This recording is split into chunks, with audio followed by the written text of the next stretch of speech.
अस्सलाम वालेकुम स्टूडेंट्स, आज से स्टार्ट करने जा रहे हैं हम नेक्स्ट फोर लूप। आज हम सबसे पहले फोर लूप का सिंटैक्स अंडरस्टैंड करेंगे कि फोर लूप है क्या, क्योंकि लास्ट लेक्चर के अंदर हमने वाइल लूप के बारे में अंडरस्टैंड किया था। चलें स्टार्ट करते हैं। सबसे पहले फोर लूप अगर आपको वाइल लूप की अंडरस्टैंडिंग हो गई है तो फोर लूप को समझना मुश्किल नहीं है, बिल्कुल ईजी है। लेकिन इसका सिंटैक्स वाइल लूप से ज़्यादा ईजी होता है। सबसे ज़्यादा यूज़ होने वाली जो लूप है वो फोर लूप है, ठीक है। तो आगे फॉर ईच लूप भी होती है, लेकिन अभी फ़िलहाल हम कर रहे हैं फोर लूप। फोर लूप का सिंटैक्स अंडरस्टैंड करते हैं। फोर लूप का सिंटैक्स क्या होता है? सबसे पहले हम यहाँ फोर लिखते हैं, उसके बाद यहाँ हम पैरेंथेसिस लगाते हैं, ठीक है। इनको कहते हैं हम पैरेंथेसिस, ठीक है। ये पैरेंथेसिस लगाई, इसके अंदर यहाँ पे इनिशियलाइजेशन होती है। जिस तरह आप int i is equal to 0 लिखते हो या int j is equal to 0, कुछ भी आप इनिशियलाइज कर रहे होते हो वो इनिशियलाइजेशन होती है। तो यहाँ पे कंडीशन होती है। कंडीशन किस तरह होती है? अगर आप कंडीशन चेक कर रहे हो कि आई की वैल्यू ग्रेटर देन 10 है, तो ये कंडीशन जब तक ट्रू रहेगी, जब तक आई की वैल्यू 10 से ग्रेटर रहेगी, तब तक ये लूप चले, ये कंडीशन होती है।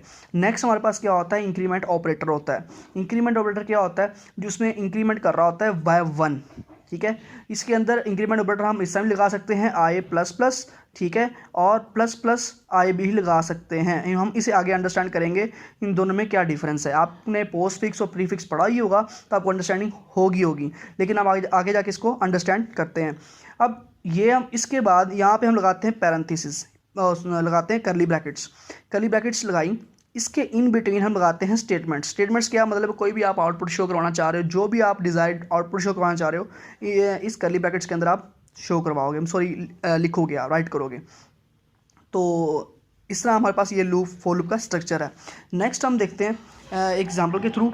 देखें यहाँ पे फोर लूप दी हुई है, इसके अंदर देखें यहाँ पे int i is equal to किया हुआ है 0 किया हुआ है।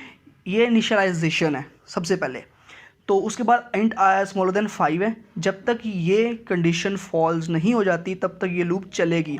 आई प्लस प्लस किया हुआ है, आई प्लस प्लस इनके इसके अंदर एक का इंक्रीमेंट कर दिया, एक ऐड कर दिया। जैसे आई इज इक्वल टू क्या था? 0 था, स्टार्ट पे ये 0 दिया हुआ है, तो इसके अंदर आई की वैल्यू 1 आ जाएगी। सबसे पहले क्या होता है, जैसे ही प्रोग्राम स्टार्ट होता है ना, आई की वैल्यू क्या है? 0 है। सबसे पहले आई की वैल्यू 0 लेगा, तो सी आउट क्या करता है? लाइन को एज इट इज प्रिंट करता है। ये line as it is print होगी, उसके बाद सी इन एक नंबर हमने इनपुट लिया, सपोज एक नंबर हमने क्या लिया? 2 इनपुट लिया, सही है। अब टोटल क्या कर रहा है? टोटल के अंदर ये नंबर क्या आ रहा है? प्लस हो रहा है, ठीक है। मीन के टोटल के अंदर सपोज पहले 0 पड़ा हुआ था, तो टोटल के अंदर आके वैल्यू क्या होगी? 2 आ गई, ठीक है। अब क्या हुआ? यहाँ पे एंड लगाया है कि लाइन एंड होगी यहाँ पे, फिर नेक्स्ट दोबारा आएगी लूप यहाँ पे, ठीक है। अब यहाँ पे आई की वैल्यू क्या हो चुकी है? यहाँ पे आई की वैल्यू 1 हो चुकी है। यहाँ पे क्या आ गई? 1 हो चुकी है। और आई की वैल्यू स्मॉलर देन 5 है, मतलब 1 स्मॉलर देन 5 ही होता है ना, तो 1 स्मॉलर देन क्या है? 5 है। तो अंदर आएगा, यहाँ पे बॉडी के अंदर आएगा। फिर दोबारा हम एक नंबर इनपुट लिया, सपोज हमने एक नंबर इनपुट लिया 5, अगेन लिया एक नंबर 5 लिया। यहाँ पे टोटल के अंदर आके नम 1 प्लस किया, तो पहले टोटल के अंदर क्या पड़ा हुआ? 2 के अंदर जाके 5 प्लस होगा, ये वाला, ठीक है। हम मीन के ये प्रोग्राम जो बनाया छोटा सा लिखा हुआ कोड, ये इस चीज़ का कोड है कि आप यूज़र से जितनी इनपुट लो उसका टोटल आपने शो करवाना है आउटपुट पे, उसके लिए ये, ठीक है। तो ये इस तरह लूप चलती जाएगी। फिर दोबारा आएगा, यहाँ पे आई की वैल्यू क्या हो जाएगी? 2 होगी। अब क्या होगा? ये लूप चलेगी अगेन। यहाँ पे आएगा, इसको एक नंबर और इनपुट लेगा, सपोज आपने नंबर 6 एंटर किया तो 6 इसके अंदर आ जाएगा। फिर अगर सपोज आप आई की वैल्यू क्या हो जाएगी? दोबारा इंक्रीमेंट हो जाएगी, आई के अंदर क्या आ जाएगा? 3 आ जाएगा। जैसे ही आई के अंदर क्या आएगा? 5 आएगा, इंक्रीमेंट के बाद 5 आएगा। अब इक्वल टू 5 होगी, ठीक है। स्मॉलर देन 5 नहीं है, इक्वल टू 5 है, तो ये कंडीशन फॉल्स होगी, इस बॉडी के अंदर जाएगा ही नहीं, ठीक है। वो इस बॉडी से डायरेक्ट ये सिर्फ बाहर आ जाएगा, और इसके अंदर बाहर बॉडी के बाहर जो स्टेटमेंट्स होगी उसको आउटपुट पे शो करवा देगा। नेक्स्ट मूव करते हैं हम। नेक्स्ट का हमारे पास क्या है? फ्लो चार्ट दिया हुआ है। सबसे पहले क्या है इसमें? इनिशियलाइजेशन होती है। इनिशियलाइजेशन के बाद क्या होती है? यहाँ कंडीशन चेक होती है, ठीक है। कंडीशन चेक होती है। कंडीशन चेक करने के बाद अगर कंडीशन तो हुई फॉल्स, तो डायरेक्ट बॉडी के बाहर आ जाएगा, यहाँ में बताया हुआ है इस एरो के थ्रू। अगर तो ही कंडीशन ट्रू के बाद इस स्टेटमेंट के अंदर बॉडी के अंदर जो स्टेटमेंट्स होगी उसे आउटपुट पे शो करवा देगा। ये आउटपुट पे स्टेटमेंट्स क्या होंगी? शो हो जाएंगी। उसके बाद इसके अंदर क्या करेगा? इंक्रीमेंट करेगा। देखें, आपको मैं फ्लो चार्ट से दोबारा बता रहा हूँ कि सबसे पहले क्या होगा? इनिशियलाइजेशन होगी, देन कंडीशन चेक होगी। कंडीशन चेक होने के बाद बॉडी प्रिंट होगी, जो उस बॉडी के अंदर है, जो करली ब्रैकेट्स के अंदर है। उसके बाद हमारे पास क्या होगा? इंक्रीमेंट होगा। इस तरह फॉर लूप का ये स्ट्रक्चर है। नेक्स्ट इस एग्जांपल दी हुई है, इस एग्जांपल से देखते हैं इसके अंदर क्या किया हुआ है। उसने एक 3 का टेबल प्रिंट आउट कराया हुआ है, 3 का टेबल कंप्लीट, जैसे 3 1 3 3 2 6, ये सारा टेबल हमने प्रिंट आउट करवाना है। सबसे पहले क्या किया उसने, लाइब्रेरी फाइल्स इंक्लूड की, उसके बाद वाइड मेन स्टार्ट किया। वाइड मेन के बाद क्या है, इंट n नंबर ले लिया, कोई एक रैंडम नंबर ले लिया हमने, डिक्लेयर करा दिया। ये डिक्लेरेशन होती है। डिक्लेरेशन में और इनिशियलाइजेशन में आपको फ़र्क पता होना चाहिए कि इंट अगर मैं लिखता हूँ n, ये लिखा है, ये डिक्लेरेशन है। अगर मैं लिख देता int n is equal to suppose लिख देता 1, ये इनिशियलाइज किया हमने, n को इनिशियलाइज कर दिया कि वैल्यू दे दी, इनिशियलाइजेशन है। तो अब क्या हमने सी आउट करवाया, कोई नंबर हम यूज़र से क्या ले रहे हैं, एक line as it is print करवा रहे हैं कि ये आपने नंबर एंटर करो। यूज़र ने सपोज n की वैल्यू क्या की, एंटर 2 की, ठीक है। For i int i is equal to 1 है, और i की वैल्यू जब तक 11 से स्मॉलर रहे, मीन कि हमने कहाँ तक जाना है, 11 से स्मॉलर, मीन कि हमें 10 तक जाना है, टेबल 10 तक प्रिंट करवाना है। तो 2 एंटर किया है, 2 का मतलब क्या है, हमें 2 का टेबल प्रिंट करवाना है। अभी हमें 3 चाहिए, तो ये 3 का हम 3 एंटर करवाते हैं, यूज़र से 3 एंटर करवाया। यहाँ पे आए तो सी आउट, ये क्या किया हुआ है उसने, हमारे पास नेक्स्ट लाइन की हुई है कि सबसे पहले हमारे पास नेक्स्ट लाइन आए, देन n नंबर प्रिंट करे। स्टैरिक के अंदर क्या किया उसने, स्टैरिक के अंदर एक डबल कोट्स लगाया हमें ऊपर, ताकि ये एज इट इज़ प्रिंट हो। किसी भी स्ट्रिंग को प्रिंट करवाने के लिए डबल कोट्स लगाते हैं, जिस तरह हमने इसके अंदर लगाया हुआ है। तो ये एज इट इज़ प्रिंट होगा, n स्टैरिक i, n क्या है हमारे पास, n नंबर है, 3 है, सपोज 3 एंटर किया ना। i की वैल्यू क्या है, सपोज सबसे पहले क्या आ रही है, 1 आ रही है।